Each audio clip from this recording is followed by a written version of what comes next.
அன்பிற்கினிய மாதா தொலைக்காட்சி சுவைஞர்களே, தமிழ் மணக்கும் அன்பு நெஞ்சங்களே, வணக்கம். திரிகடுகத்தில் இணைந்திருக்கும் உங்கள் ஒவ்வொருவருக்கும் நன்றியின் வாழ்த்துகள். இன்று நாம் திரிகடுகம் 60 நிற்கின்றோம். இன்று நடுக்கருத்தை நாம் பார்க்கின்றோம். சுக்கு மிளகு துப்பிலி. அதில் இன்று நாம் மிளகு கருத்தை பார்க்கிறோம். துன்பப் பிறப்புகள். பேய் பிறப்பிற் பெரும்பசியும் பாய் விலங்கின் பிறப்பின் வெறும் புலம் தெரியா மக்கள் பிறப்பின் நிரப்பிடும்பை இம்மூன்றும் துக்கப் பிறப்பாய் விடும்.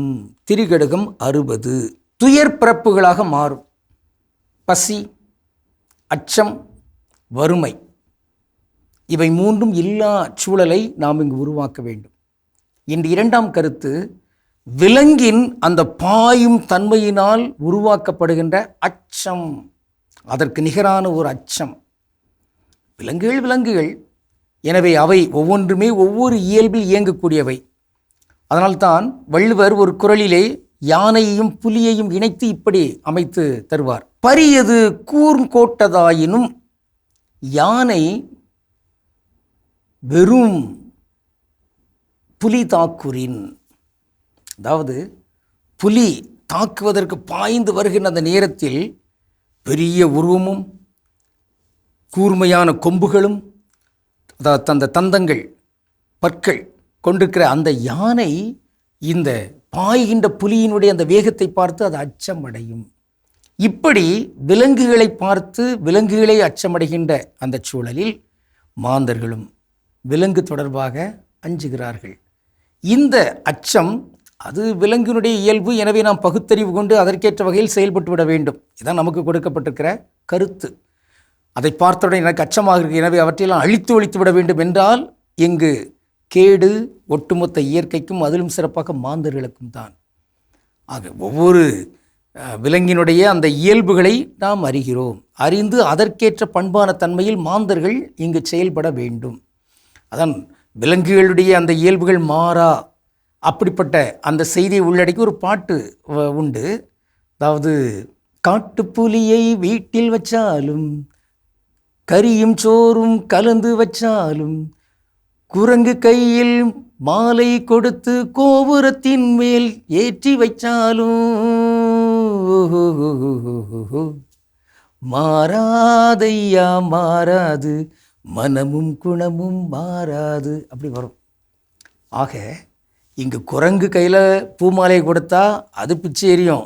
அது எவ்வளவுதான் அது மனமாற்றம் அடையுமா, அதெல்லாம் எதிர்பார்க்க இயலாது. புலி, காட்டில் உள்ள புலி வீட்டில் வச்சா அது அதனுடைய குணத்தை மாற்றாது. ஆனால் மாந்தர்களும் அப்படித்தான் இருக்க போகிறார்களா? மாந்தர்கள் மாற முடியும். மனம் மாறுவதற்கான வாய்ப்பு அங்கே இருக்கிறது. அதோடு அந்த விலங்கினங்களையும் ஒன்றிணைந்து வாழ வைக்கின்ற ஒரு பகுத்தறிவு தன்மையிலான வழிநடத்துதலை இங்கு இவர்கள் பெற வேண்டும்.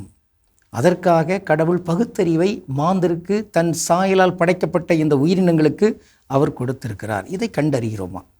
ஒவ்வொரு விலங்கினுடைய அந்த தேவை, அந்த சூழல், அது எதற்கு, எங்கு சுவையாக இருக்கிறது என்று ஆடு மாடு அடித்து சாப்பிட்டுக்கிட்டு இதான் எங்களுடைய வாழ்க்கை என்று முடித்து கொள்கிற, குறுக்கி கொள்கிற அந்த குறுக்கு புத்தி, அந்த கிறுக்கு அறிவு என்பது இங்கு பெருகி கொண்டிருக்கிறது.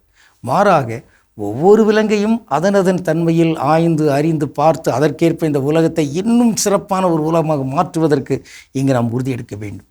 இன்று நாம் பார்க்கின்ற ஒரு தனித்தமிழ் சொல் விலங்கு. விலங்குனால் என்ன? சமஸ்கிருதத்தில் அதற்கு பெயர் மிருகம். அது தமிழல்ல, மிருகம் தமிழல்ல, அது சமஸ்கிருதம். அனிமல், அதான் ஆங்கிலத்தில் சொல்லப்படுகிற ஒரு சொல்.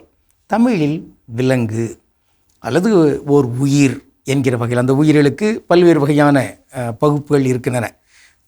நிற்பன, நீந்துவன, பறப்பன, ஊர்வன, நடப்பன, இப்படியெல்லாம் இருக்கின்றன. மாந்தர்கள் அறிவன, அறிகின்றவர்கள், அப்படியெல்லாம் நாம் சொல்லலாம். ஆக இந்த விலங்கு அது இன்னொரு செய்தியும் கொண்டு வருவதாக இருக்கிறது. குற்றவாளிகள் அவர்கள் கையிலே போடப்படுகின்ற ஒரு தலைப்படுத்தம், கைது பண்ணுகிறாங்க பாருங்க, அதற்கு பயன்படுத்தப்படுகின்ற அந்த கருவிக்கு பேரும் விலங்கு தான்.